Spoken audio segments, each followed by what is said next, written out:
Welcome to Meet the Masters of Insurance webinar series. This is the 36th episode of Meet the Masters. We've been going since January the 25th of this year, and we hope to continue into next year. Over the years, I've observed that every successful insurance agent who I've met has succeeded differently, even if they're in the same field, work with similar clients, and even if they're related or in business together. That's what makes the sale and service of insurance one of the best careers that I can imagine.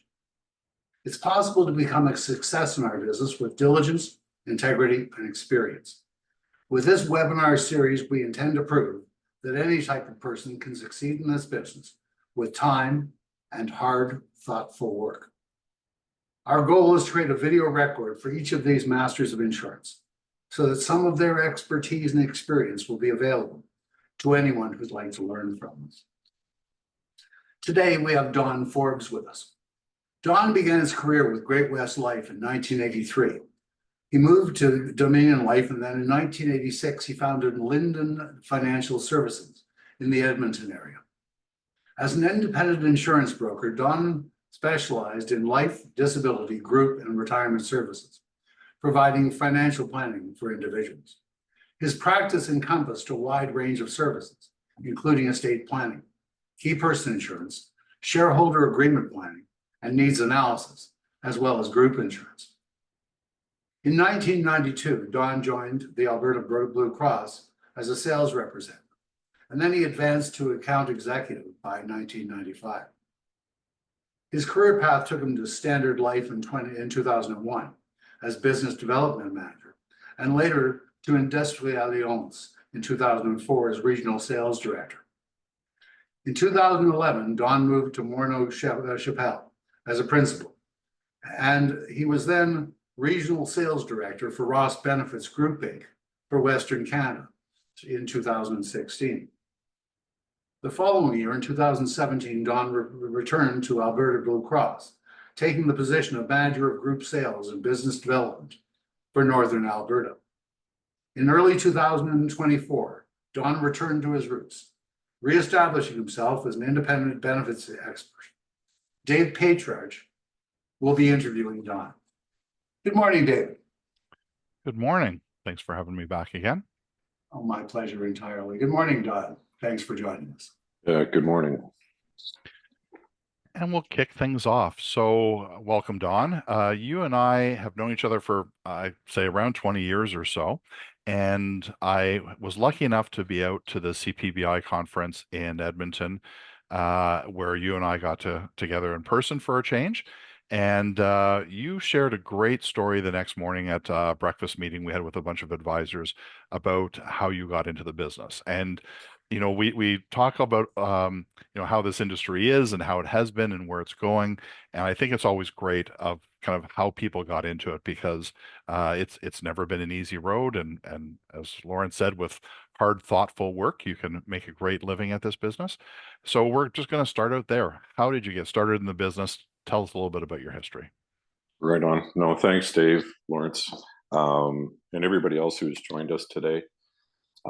Looking back, how did I get into the business? It's a bit of a long story, but I'll try and abbreviate it a little bit for everybody. In my career, I started out working in high school at Safeway, and believe it or not, I increased sales in the dairy department, the frozen food department, and I got a taste of sales and what that was all about. And it's just really like what Lawrence was saying. It's working with integrity and working hard and doing the right things, right? So I managed to move from Safeway after about 4 or 5 years into a purely sales role in Winnipeg, selling advertising, and eventually moved out to Alberta, working in a few different jobs, just trying to find something to support myself. I sold magazine advertising, I sold cars, I sold a variety of different things. Somewhat successful. It was difficult selling cars in 1982, I'll tell you that, with interest rates above 20%. It wasn't the sales so much, it was trying to find the money because the banks weren't lending any. But anyway, that being said, I picked up a book called What Color Is Your Parachute? Some of you might remember that. It's basically going through the process of looking in the mirror more than anything. What is it that you like to do? What would you like to do in the future? And I like the selling aspect. I want to work in an industry that is going to be around for a while, and that's where I landed, in the insurance industry. So I started talking to people at that time, and eventually joined Great-West Life, as Lawrence has said, in 1983. Working, as a career agent on straight commission at that time. And this was Winnipeg. No, this was in Edmonton. That's a question that comes up all the time. I had now moved to Edmonton, and that's even though Winnipeg was the home of Great-West Life, now Canada Life. Yeah, I started with. But that's where you started, though. You were from where you were living in Winnipeg at the time. I was living in Winnipeg, yeah, and then I moved out to Edmonton. So you basically packed up your house, your car, all your stuff, and drove off. It wasn't quite like that, was it? No. I had a suitcase, and I took the Greyhound bus. I mean, even that has evaporated off our landscape. And yeah, I landed in Edmonton. I paid for a motel room, and I had $5 in my wallet. And I look back on that, I go like, how did I do that? But anyway, found a place to stay, found a job in the same day. It was the very next day I had to check out. I didn't have any money at all. And, long story short, I did sell, like I said, other things. And then in 1983, became a bona fide life insurance agent, and really was a general practitioner for a number of years. Did everything. You had a pulse, I wanted to talk to you about something. Which is not unusual. I think most people start out as generalists before they get into specialists. So the takeaway up to this point is, if you want a good career in sales, start in dairy. I think that's the takeaway so far. Okay, so tell us about how that kind of evolved. So you were out there and you are doing your thing and making your sales, and you're doing a little bit of everything. Yeah. What kind of pushed you? What motivated you? I mean, other than debt and a lack of money in your pocket. Yeah, I think that's 1983 was a banner year for me. I got married that year. I got into the insurance business that year. A number of different things, but what motivated me, I mean, I'll tell you, you learn very quickly about this business. And somebody told me that way back when in Winnipeg, as a matter of fact, that the business is a commission business. And so jumping in at first, not knowing anybody in the city of Edmonton, not really knowing anybody in the industry, I jumped in with both feet, and it was straight commission. So you learn very, very quickly what works, what doesn't. You got no choice. If you want to eat, you got to try and figure out a way. But the difficulty with that, and that's why I moved into a couple other companies that offered a commission advance or financing, they would call it, to take some of the pressure off, because prospects don't like or they don't like that feeling of pressure. Okay. And that was one thing I learned early on. And that's the beauty of our business, is that I really don't like, I wouldn't even call myself a typical salesperson, because really you're really trying to help people. You're trying to do the right thing. You're trying to teach them, educate them, regardless of whether you make a sale. And I'll tell you, when you're on straight commission, sometimes that's hard to do. Let me tell you, but it is something that I learned very early on, that what I do is important, or what I did back then was important. And if I was going to get paid at all, I need to do a really, really good job. Where'd those leads come from initially, and then how did that evolve? Yeah. Well, I mean, most of the time, and everybody would know this too, is that when you start in the insurance business, the insurance company will tell you, make a list of all your friends and family. And also, I think for me, I tried that. I wasn't successful at all at approaching any of my friends or family. Maybe a couple, but not really. I think where you had good practice then. Let's take the positive. Yeah, exactly. Lots of practice. Where I got some success and it's still true today, is looking for people that have a need. And who has a need? Well, somebody coming off a group plan. Typically, they would have a need, and everybody knows that they have a conversion privilege, even back then, on life insurance. And most of the time, people don't convert per se. The pitch was, okay, you have a valuable conversion privilege here. I'd like to tell you all about it, what the ins and outs are. And if you are in good health, though, there's even more options for you. Do you need to replace that life insurance? And we could get into a discussion about that. So that was really where it started. I think if you did a good job, though, referrals were pretty important. And that's what I found very quickly. One story comes to mind as we were talking, that I approached a couple. It just so happens that he was an executive at a company. I went through a needs analysis with him and his wife. And at the end of it, I said, you know what? You are well looked after. You've got enough group insurance. You've got enough individual life insurance. Your disability is covered off. You don't really need anything to buy from me. And I remember the wife especially, she was just so enthusiastic about that. She said, you know what? You're the first insurance salesman that we've ever talked to that said we don't need to buy anymore. And so what happened there? She referred me to her brother, business owners, and things like that. It just went on and on and on.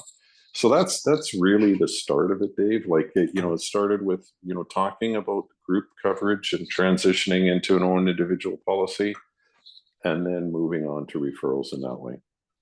And so you evolved from a generalist and you started to become more of a specialist in group insurance. And Correct. how did that happen, and how did that change kind of affect how you worked and stuff? Yeah, it was really out of family need. I think by this time we had our first child. Anybody knows that if you're working just specifically the individual market, a lot of times it's done on evenings and weekends. So that's when people have finished their work. We don't really have that much time during the course of the day. And I was thinking, well, I love this business. I had to look in the mirror yet again and figure out, okay, how could I change my practice and work more during, regular business hours? And that was really moving into the group insurance field, or more corporate insurance as well. And there's a number of things that I did there. Surrounded myself with some really good people who were coaching and mentoring. I was a PPI partner for a number of years. And I learned a variety of different things in the corporate insurance world. The group insurance was first and foremost, but there was other things that I learned as well: shareholder agreements, key man insurance, and things like that. And I really made some good progress there. So I was in the group insurance field, and then I decided to really hone in on the group insurance aspect, and I sort of left. I knew about estate planning and financial planning, shareholder agreements and all that, but I really honed in on group insurance because that's really where I wanted to play, if you will. And I found the whole aspect of group insurance at that time just absolutely fascinating, and I still think it's fascinating today. So I got a job with Blue in 1992 as a direct rep, going out, and it was just talking to businesses, looking after their group insurance needs, and really became, I'm going to say, much more knowledgeable about group insurance at that time. So let's talk about that. Let's talk about knowledgeable education. You mentioned PPI and working with people there to learn in that space. How did you educate yourself? Like, what if you were going to tell people what are your go-tos, or what were they and what would they be to become better? Like, so how did you self-educate, or did you take courses, or where'd your training come from? It was a little bit of everything, if I could put it that way. I became involved with the Canadian Pension Benefits Institute over 20 years ago. I had attended a number of different sessions. I found them fascinating. Not all the sessions were fascinating to me because they're not always on benefits, but nonetheless, and getting to know people, networking at those events, grabbing coffees with individuals, whether they were in HR, whether they're an executive with a company, or whether they're another insurance consultant or whatever. I did become very respectful of people that were very knowledgeable in the business, especially advisors and benefits consultants, and just talk to them, and ask them questions. What are the things that keep them up at night? What are the things that, you should really be concentrating on? What are the little needs out there in the marketplace that aren't being addressed? And so I was able to learn quite a bit by doing that. I also got involved with the SEEBS program, Certified Employee Benefit Specialist. Found that amazing. But the shareholder agreement aspect did help me in terms of my studies with SEEBS, and in terms of the networking opportunities as well. I had a little bit of knowledge. I guess I knew enough to be dangerous, if I could put it that way, in terms of some of these topics. I had done group disability, I had done corporate owned disability and things like that. So I could talk knowledgeably to CFOs and presidents and owners of companies. So I learned an awful lot that way. But I would say, and I said this time and time again, I think 70% of my learning was done working, learning about the business, talking to people, asking questions. Oftentimes, I would say it's not how much you know, it's the questions that you ask other people. And I think when I look back, Dave, I think about maybe three things that stuck with me all this time, and they're still true today. One, I wanted to be a liaison. What does that mean? Middleman between a group, an employer, and the insurance company more than anything. So I wanted to be that go-to person. If I didn't know the answer, I was going to find it out for you. Okay. If you had a fire burning, I'm going to try and help you put it out. That type of thing. Yeah. But there was two other things. One is asking them if they had any problems.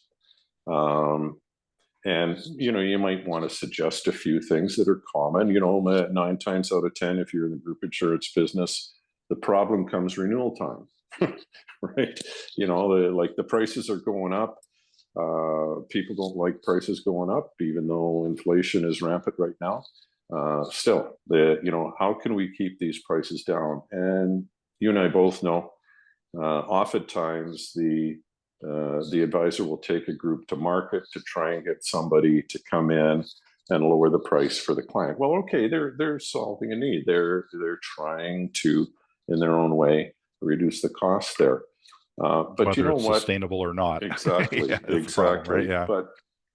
But I would say, and that's why I love the education aspect of our business, the coaching our clients, teaching them how to look after their benefits program, which obviously looks after their employees, and do it efficiently and effectively. The thing that I found was making them aware of a problem they didn't even know existed, and then bringing forward a solution. And I would put this caveat on that, regardless of whether I got paid or not. Now, yeah. And I'll tell you, you might not make the sale with that approach for that particular client. But, the universe is a neat thing. The measure you give out is the measure you're going to get back. And I can tell you time and time again, it comes back. Maybe not necessarily today, but eventually it does. And eventually you get that integrity aspect. They say, you know what, here's somebody that you can really trust, is going to give you the straight goods. That goes a long way. Those basics have been around forever and a day. Yeah, you need to know your stuff. Again, if you don't have the answer, don't guess. Try and find out the answer. Be clear, and don't don't overpromise, you know, under promise, over deliver, find out the answer, find out what it is that you need to in order to get back to people. And I think at this day and age, it's an awful lot easier than it has been in the past. Absolutely. I love that the story you shared about leaving the assessment of, you're in good shape, you don't need anything, speaks volumes. And same in group insurance. People ask me what's my best closing line, and I say quite often it's like either you don't need me or I can't do anything to help you today. And it's amazing how much it does turn into other business, other referrals. Or if it's I can't work with you, why can't you work with us? Well, you have a lot of problems. If you're willing to fix them, I can work with you, but not this way. Did you? I don't know if we talked about this when we were kind of doing the background.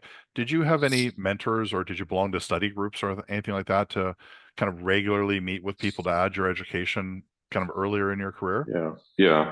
I would say there was a family friend. A gentleman's name is Gary Clark. He's an advisor here in Edmonton. He was a PPI partner as well. But he kind of put his arm around me to a certain extent.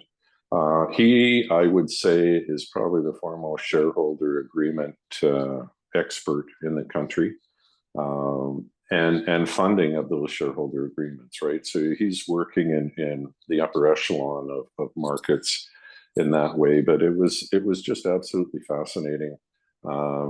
Working with him, I actually worked out of his office for a while, even though I was an independent producer.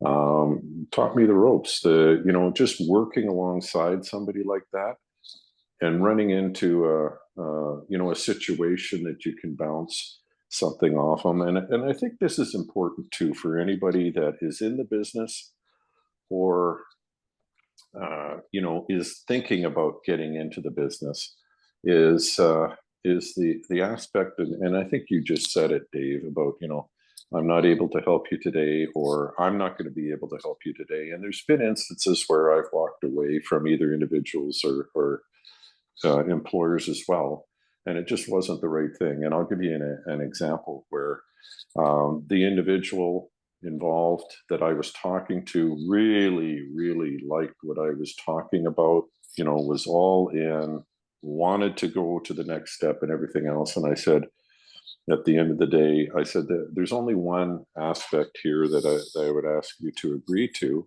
is that if I'm able to show you something at the end of the day after going through all this work on your group plan, I would ask that you commit by hiring me as your agent of record. And started to hit the clutch a little bit. No, I have a few people that I would like to get a second opinion from, and I've been around the block by this time, and I said, well, unfortunately, I'm not going to be able to do business with you unless you're able to agree to that. Have a nice day. That particular client was pretty upset because it was like I was holding a carrot out here, but no, you can't have the carrot, right? But I would say that stood the test of time in that I was able to identify, okay, what are prospects, what are good clients here that I'm able to work with. And I think that's pretty darn important, because I've talked to an awful lot of advisors that are telling me, you may have clients out there that are in the minority of your book of business, but they're taking all your time.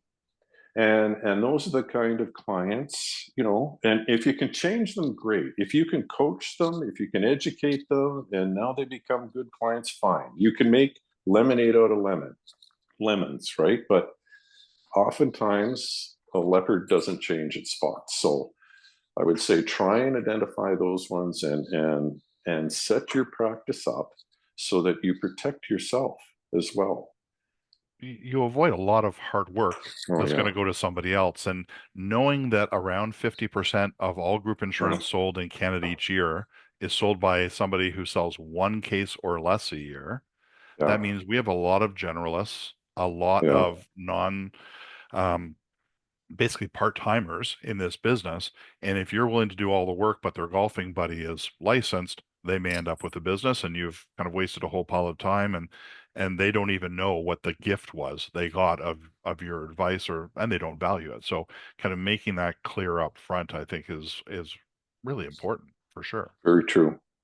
But there was a couple other people I would say um, I would say later or during my career that I really valued their expertise. One was Helen Sava. She is a lawyer in the Toronto area, specializes in insurance more than anything, insurance law and things like that. And I sat in on a couple of her talks, well, maybe more than that. And I would consider her a good friend, a good mentor on that whole aspect. And her approach was making the industry more aware of the pitfalls from a legal aspect.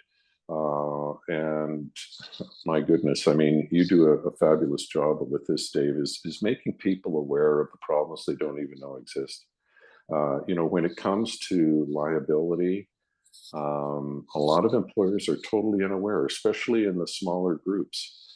Jeepers, I mean, even in larger groups, they're largely unaware of a lot of the liability aspects. And I think our society is becoming more litigious. So you need to be aware of that. You need to set up your benefits program. You need to have a trusted advisor.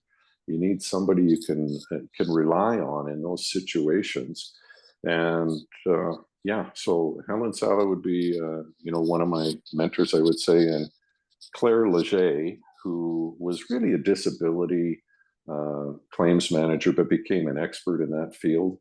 I found that was one of the benefits, I think, in the group insurance field.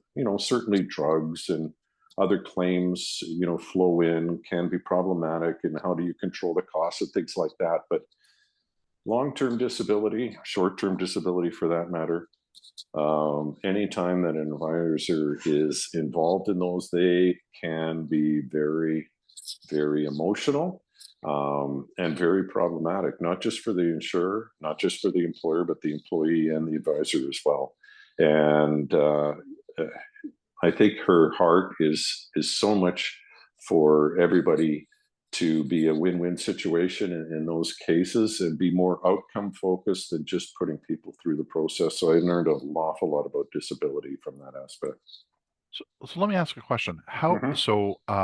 Some of these people I just know from our past chats and stuff you've met, you're at an event and you're networking with people, you're talking to a speaker afterwards.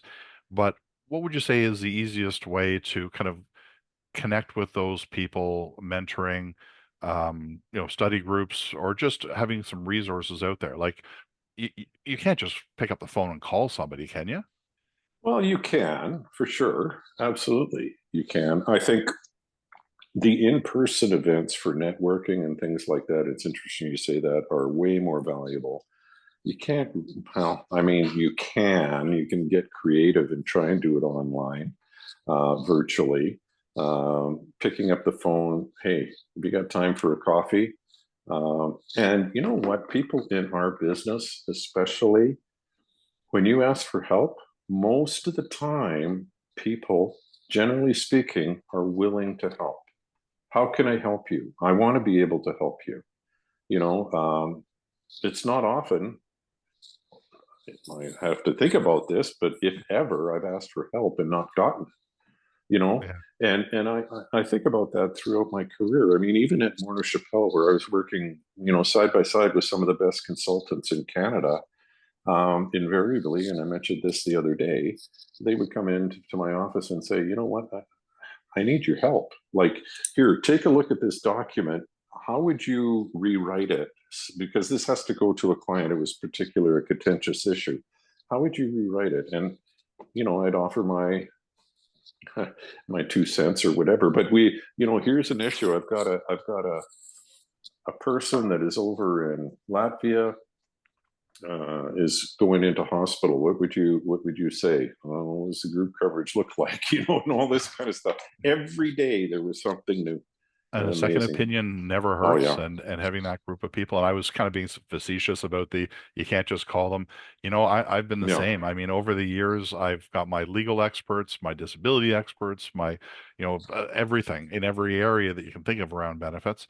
And most of the time, it's just calling them up and saying, like, I really liked what I read, maybe in an article, or I heard you speaking at an event, and I just like to learn a little bit more. And like you, I've never had anybody say no, but literally one person. I had one person who I asked to speak at an event and contribute back to the industry a bit, and they said no. They thought all the best kept stuff should be their secret, and Yeah. you kind of laugh because nothing is new in this business. No That's matter what true. people say, we kind of just rebuild all the same stuff. So Yeah. Very so true. interesting. Very true. Yeah. So how has that changed along the way? Like, I mean, how you've done business and I mean, you've worked both on the provider side, the direct from insurer side, Hmm. on the as an advisor, independently with companies and back to the insurer again. You've evolved a lot. You've always stayed pretty much in a sales role, and you've had Hmm. management roles along the way. Um, how have things changed as far as your education, what you would do differently, and stuff as you were going forward? What would you, to the people listening that are newer or considering starting up, how has that evolution made you better, and would you have changed anything? Okay. Yeah. No, It's a that's a great lot, I know. question. Yeah. um, Looking back, I'm very, very thankful. I've been in the business a very long time. I'm thankful for the people I've met along the way. I'm thankful for the problems and the challenges that I've encountered because I always looked at them as there's another opportunity to learn. Typically, if you're presented with a problem, there's an opportunity to learn, and it goes back to the 70% you're learning by doing, right? Certainly, I would say the SEEBS program, absolutely. If you're going to specialize in group or HR or whatever, that's a good thing.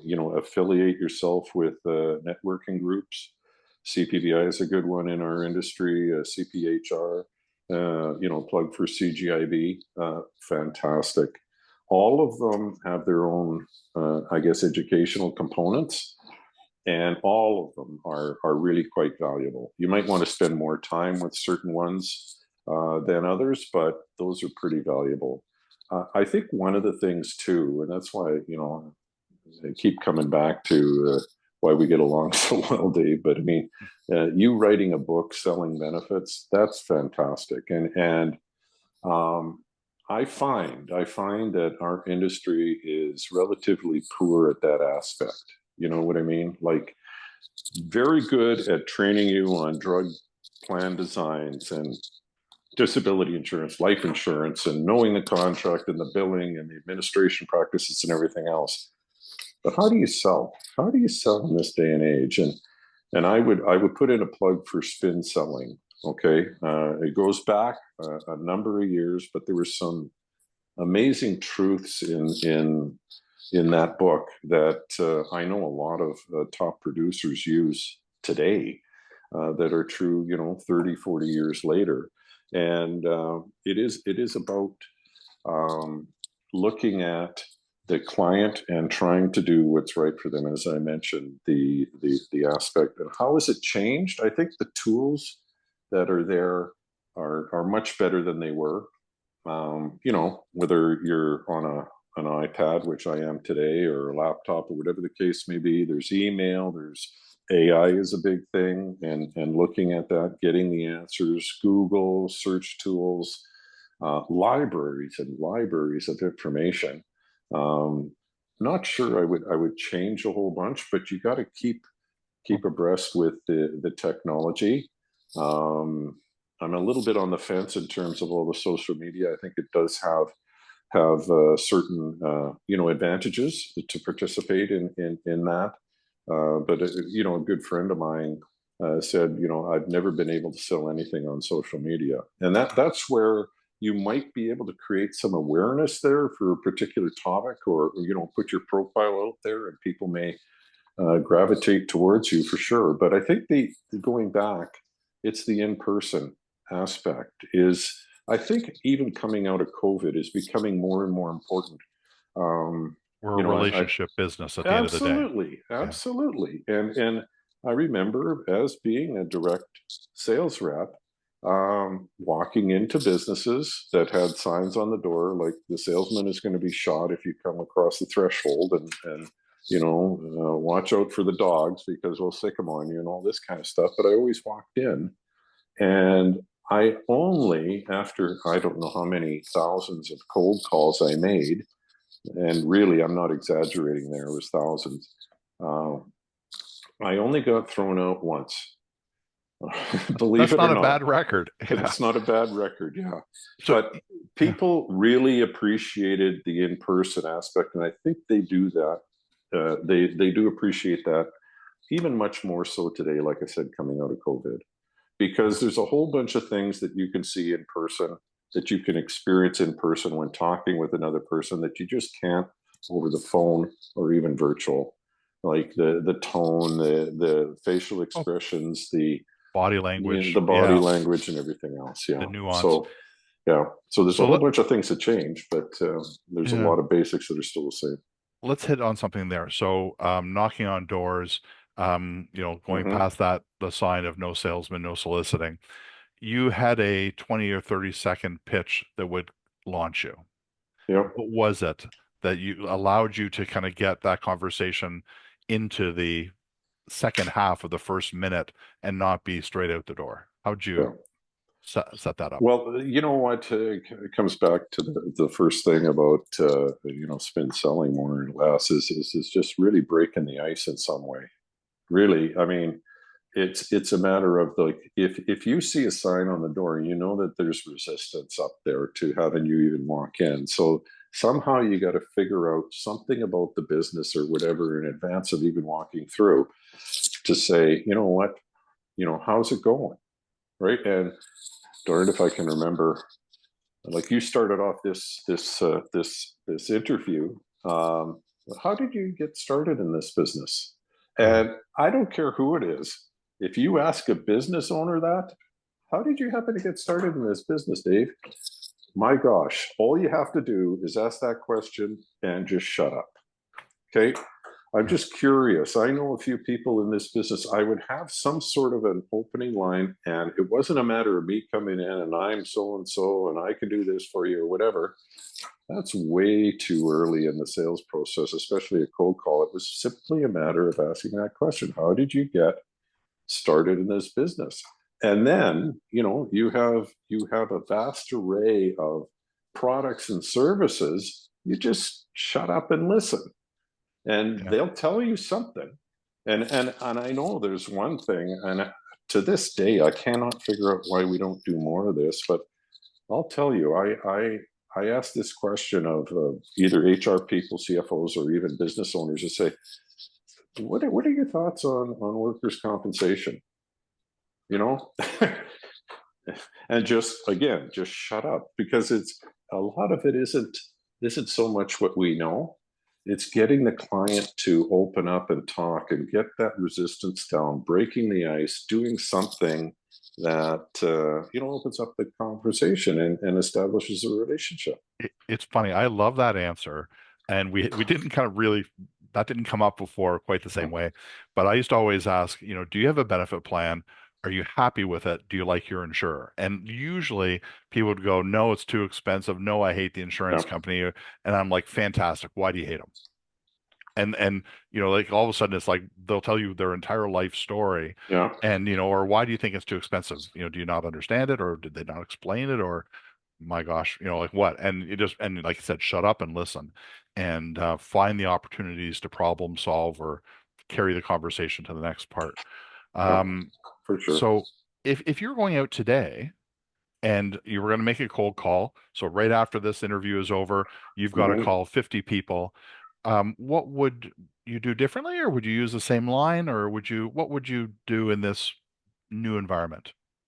I'd probably, for a business owner, I would use the same line. Absolutely. Because if you're a business owner, first off, I respect them. I respect their time.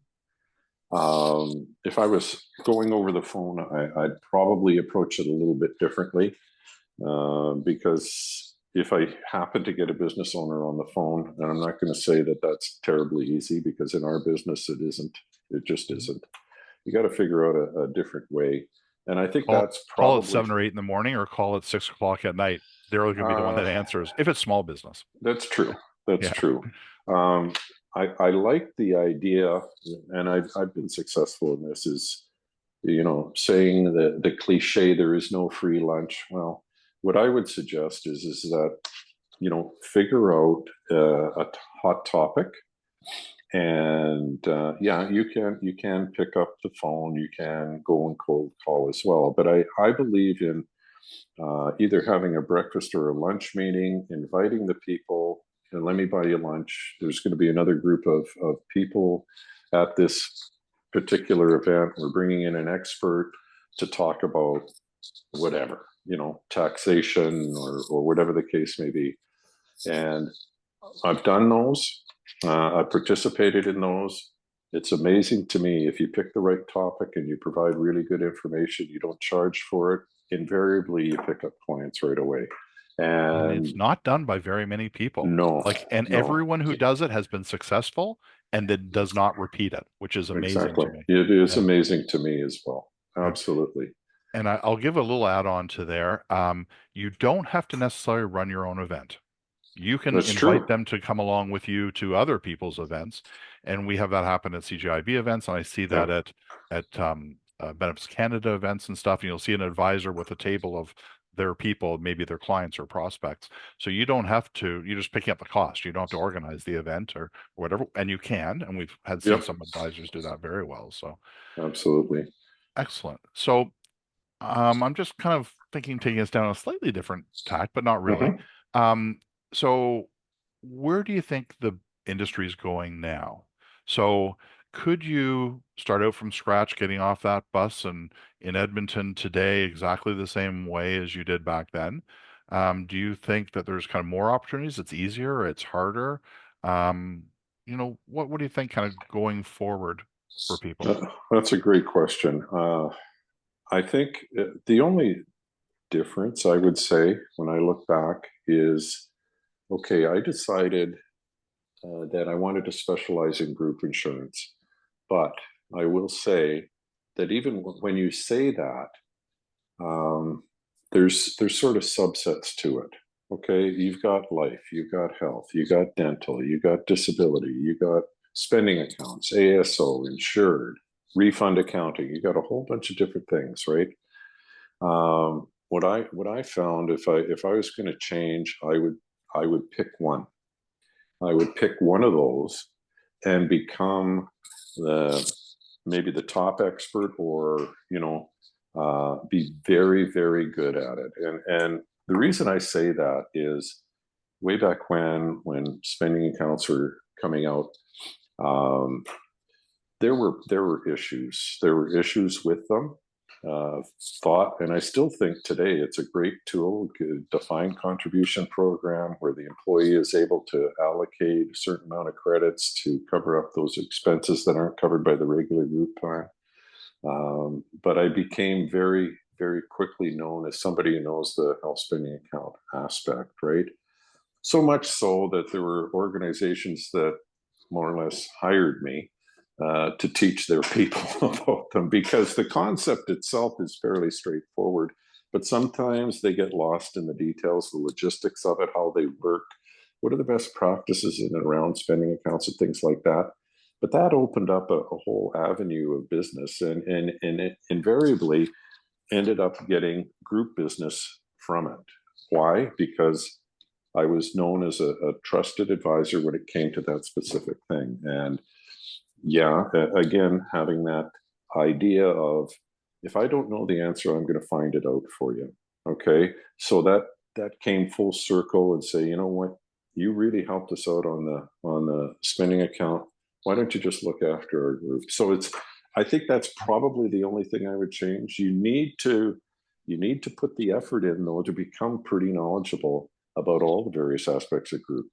So not just specialize in group, but specialize within the specialty. Correct. And you've brought this up in a couple different ways, but I'm going to tie it maybe a bit together. You found attended CPBI events and other events, and then you got Yep. involved and sat on the board and speaker and all sorts of things with CPBI and these other groups. And as you talked, you've kind of mentioned this a couple different ways. You've given back a fair amount, both using it as your learning, but also your sharing and helping educate others coming up in the business. How important is that giving back part of the business to you?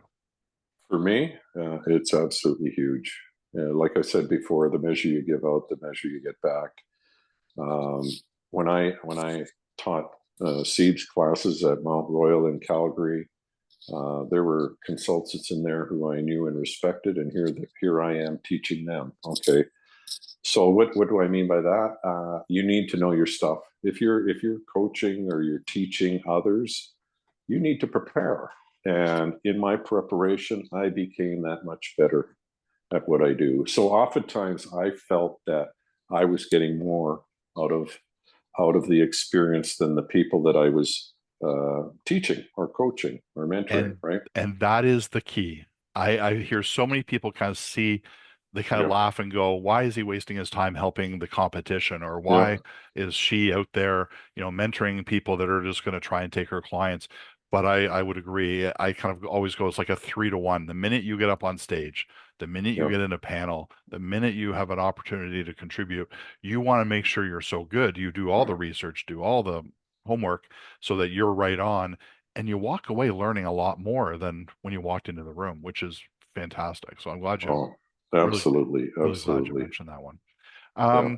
So let's fill in other parts. So so let me go back to this again first. Do you think it's easier today or harder or the same, just different? I think, well, certainly different. I think in some ways, I think the opportunity is so much bigger than it was in the past. But I think by and large, it's harder. And why am I saying that? I think the evolution of our industry saw the career agencies fall apart. Yeah. And there isn't that teaching and mentoring aspect that's going on, with the younger agents.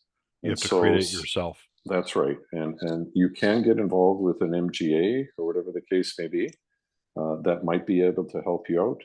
But I think there's more onus on the whole, finding coaches, finding mentors, and how do you go about doing that? I think that's a big change that has happened in our industry. I know that when early in my career, I was in a couple of career agency systems, and not just working with other people doing the job, but they had pretty good training, as does Blue. They have excellent training in terms of learning the business and things like that. So I think that's probably the biggest thing. In terms of opportunity, though, I mean, it's unbelievable. I think there's so many things going on. I think carriers are looking at doing more direct business. But at the end of the day, I don't think technology is going to replace the advisor. I think when it comes down to it, employers are looking for somebody they can trust, is knowledgeable, that they're going to be able to bounce things off of, and really be the go-to person for all their benefits needs. And that can include the retirement aspects as well. Yeah. So you become a person of influence through the whole thing, and the go-to person, the liaison you mentioned, or I used to always say the hub, or of a hub and spoke system of, not hub the company, but the hub of like a wagon Yeah, wheel. Come to yeah, me and I'll connect you to the individual person, the investment person, or whatever, if it's areas you don't do. yeah. Um, Tell us a little bit about yourself personally. Are you involved in community, in charity work? Or is it just work? Like Donna is the perpetual salesperson. If you're not closing a deal, you're not alive. Is there more to Don? Yeah, well, I am married. I've been married for over 40 years. We have one grandson. I have three beautiful daughters. They're all gainfully employed, and that's a big deal in this day and age for sure. I love golf. I'm a sports nut, I guess. I was kind of disappointed the Oilers didn't quite make it last year, but everybody is on board for this year. We'll see. Yeah. And you know what? Nothing I'd like better than to see the Toronto Maple Leafs in there with Edmonton in the Stanley Cup. Wouldn't that be awesome for Canada? But in terms of charity, I give back in terms of our industry. I've been very, very active in our church for years and years, doing a variety of different things. I think, for that aspect, I think one of my highlights, I think, was going to Africa and putting in solar panels and a solar powered water pump in a village, and explaining to the orphans there what I do for a living. And I'll tell you, I still remember it. There was, I don't know how many of the kids were around me, and there were carpenters I was with, and engineers and plumbers and things like that. But I was an insurance guy talking to orphans in Africa about insurance, and I was able to explain it to them so they kind of understood what it was I did, and it was kind of neat. But then again, it's like what you were saying. It kind of reaffirmed for me, and I learned from it, and how valuable our work is at the end of the day. Because really, what we're doing is we're delivering money at a time that either an individual or family really needs it. And it can be something as simple as dental reimbursement or drug reimbursement or whatever the case may be. You get into the areas of life insurance and disability. Let me tell you, those orphans in Africa knew all about that because they saw the need firsthand. And they thought, what a wonderful concept. Obviously, they wish they had insurance, but they totally understand what it was that I did. It gives you great perspective of things. Oh, for sure. Absolutely. Okay. So, and you also did some coaching, I think, along the way, which always, I think, helps out with benefit sales. Yeah. All my girls played soccer and basketball. I'm 6'3". I'm not quite as tall as what you are, Dave, but I played a lot of basketball, baseball, and Sportsnet. But I coached my girls in all those various sports at different levels, right from, oh my gosh, age 3, I'm going to say, up till high school. So it does make you grow. No doubt about it. Kids make you grow. I always say that coaching kids is a great experience for somebody and good preparation for sales. Oh, yeah. The kids are like working with the employees on a group plan. Dealing with the parents is like dealing with the employer. Yep. And 99% of the time, the problem is not the kids, it's the parents. And the problem Absolutely. isn't the employees, it's the employer that you're trying to get on side and correct and stuff. Okay, and so I'd like to give a shout out to my lovely wife as well, because she's probably the opposite of a salesperson. So oftentimes, if I'm able to convince her, I pretty much can convince anybody. one of the most important support systems you can have out there, that's for sure. Yeah, for sure. Okay, so as we start to kind of wind things up a little bit, if you were going to give some advice to somebody new coming into the business or considering this business, something straight out tactical, something they can use today, what would your best advice be to somebody coming into this space? I think you've mentioned a few. They're like things like specialize and educate, but is there anything else you would kind of say that you've got to do this? I think it's important to be reflective and look in the mirror first. And that's kind of what I did way back when. And I'm in the process of doing it now, as Lawrence said, return to my roots. Find out the things about yourself that really energize you.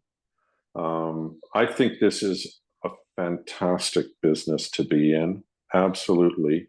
But you need to look in the mirror first and just be reflective. What are the things that really energize you? And find out what are those things in the insurance business that would be part of your career, if I could put it that way. Like we went through a bunch of different things in terms of what you need to do in that. But once you make a decision, do it, because I think I don't like the term burning a bridge, but when I made that decision way back when to get into the business, I more or less turned off any avenue of escape. You know, there's been times where I've been challenged where I thought, oh man, I can't even think about going forward anymore. But I because I had mentally turned off that avenue of escape, I was forced myself to actually find the answers to the problems I was presented with. And I think for somebody new coming into the business, be reflective, but be prepared. Be prepared to roll up your sleeves and work hard. I think of a friend who got married, and her spouse is working with his father in the insurance business. And for the first year or two, really didn't work very much.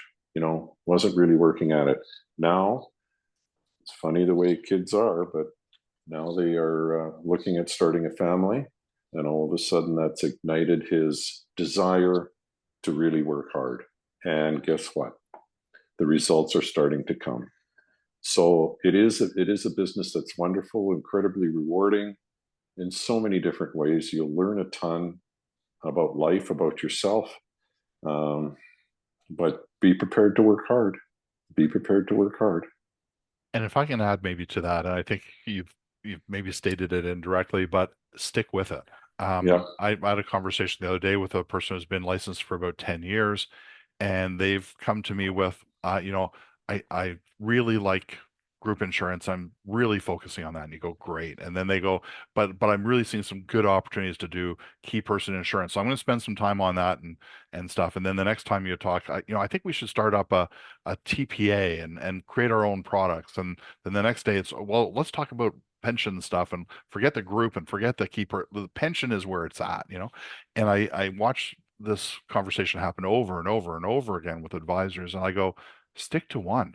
Just pick one that you love, because then it's easier, that you're interested in, and carry that on. And I feel like too many people kind of bounce around just when they're about to get successful, they give up and try something else, and that to me is always kind of the daunting part. Oh, So well, yeah. you hit the nail on the head. That was why I got into group insurance, Dave, because I was notorious for finding out about shareholder agreements. Oh, that's really great. I did that. And so now I'm moved on to corporate owned disability. And then I moved on to key man insurance. And eventually you kind of be, that old adage, jack of all trades, master of none. Pick one and stick to it. Absolutely. You can be knowledgeable about those other areas too, but Mhm. specialize in one particular aspect, and that'll pay dividends in the long term. 100%. And all your background I find is useful, whether it's coaching kids, Mm-hmm. whether like if you worked in totally different, I mean, I used to have a passion for HVAC, heating, ventilation, and air conditioning, because I Mm-hmm. worked in manufacturing, and I'd walk into prospective clients and they'd go, well, you don't understand what we do. We're tin bashers. I'm like, no, I know what a tin basher is. I've done it, and all of a sudden you have that common ground to start a conversation. So Sure. all Yeah. your life skills kind of add up and help out for sure. Absolutely. Any last pieces of advice you'd give? So imagine we're both in the ground and it's, 25 years from now, and people are watching this and trying to figure out where they're going to go in life. Anything else you want to give them? Well, it's a bit of a plug for Canadian group insurance brokers. I think if somebody's starting out, don't be deterred about the membership fee.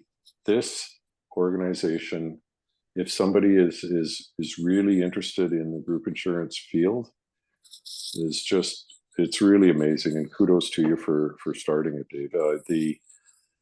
The education, the networking aspect, there's so many different things there that would be invaluable. If I would have known today what I Yeah. if I would have known then what I know today, my goodness, that would be probably the biggest piece of advice. Yes, the other organizations are valuable as well, but some of the best, in my opinion anyway, insurance advisors in the country are part of this group, and some of them are dealing with small group, mid-size, large group, or whatever.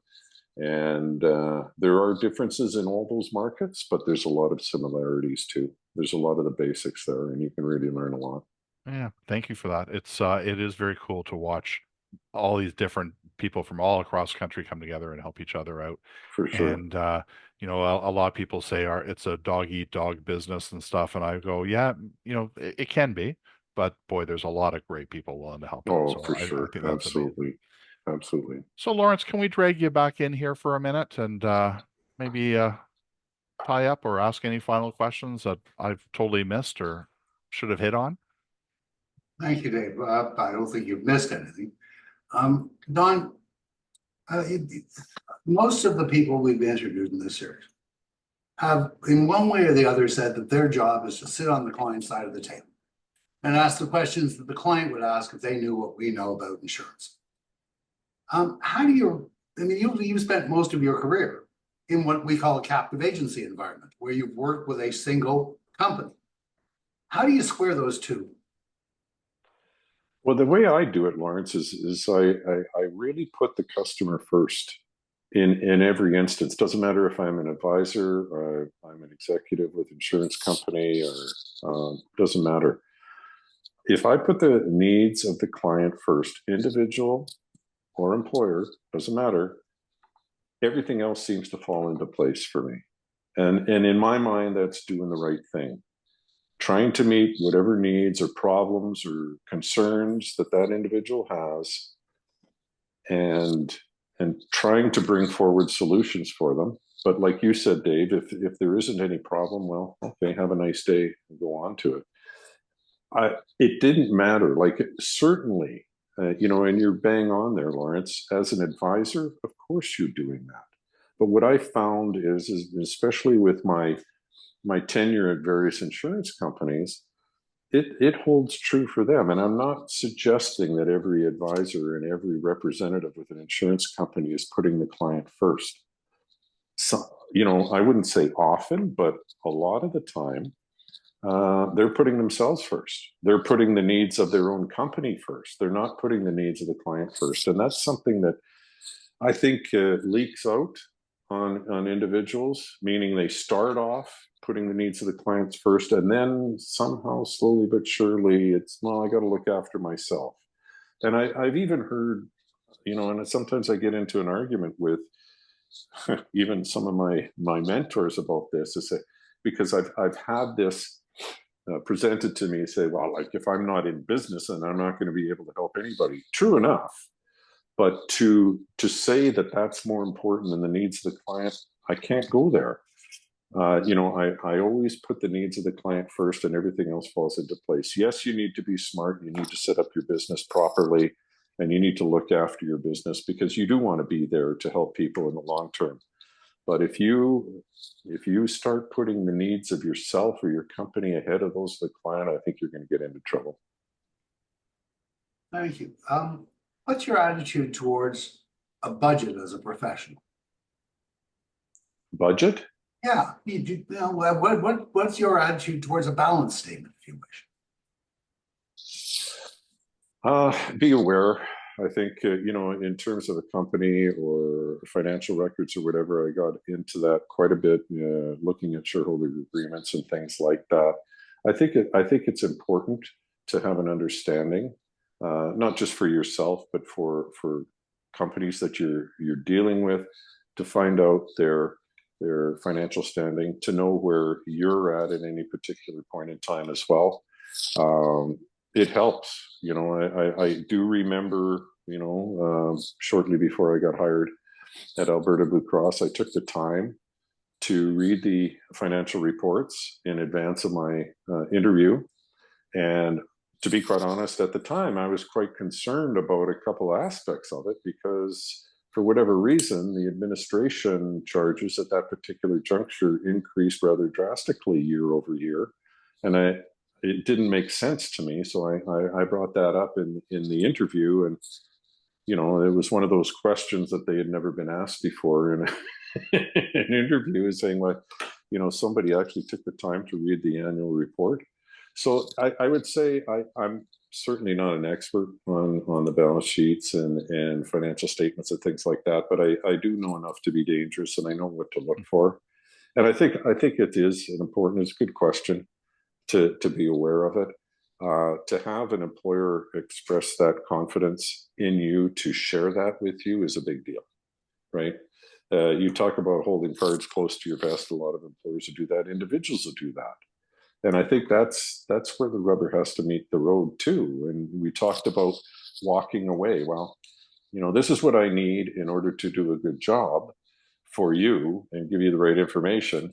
And it is garbage in, garbage out. If I don't have all the information to do a good job for you, guess what? You're only going to get a half an answer. And you may come back to me and say, well, no, this didn't work. Well, you know, it's a two-way street when it comes to that. That's why the questions, you go back to the questions that are involved. And I remember other advisors telling me the same thing. Geez, you ask a lot of questions. And I says, I know. I said, I want to find out, and I want to be able to help you. And if I don't ask the questions, you know, I'm just shooting darts at a dartboard. Like, you know, that's not what I do. Again, honesty is the balancing aspect of integrity. Yeah. You have to be honest with the clients and with yourself and with your company, and clearly even with prospective employers. Thank you, Don Forbes. It's been a pleasure meeting you, and it's been a pleasure listening to you today. Some wonderful advice. Thank you, David.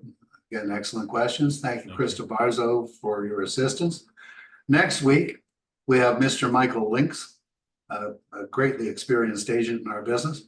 And the following week, Mr. Ross Durant, again, one of the great mentors and experts in the business, and somebody who has a great deal to share with us all. We look forward to seeing you next week for the Meet the Masters of Insurance webinar series, version 30 or episode 38. Thank you all. Have a wonderful day.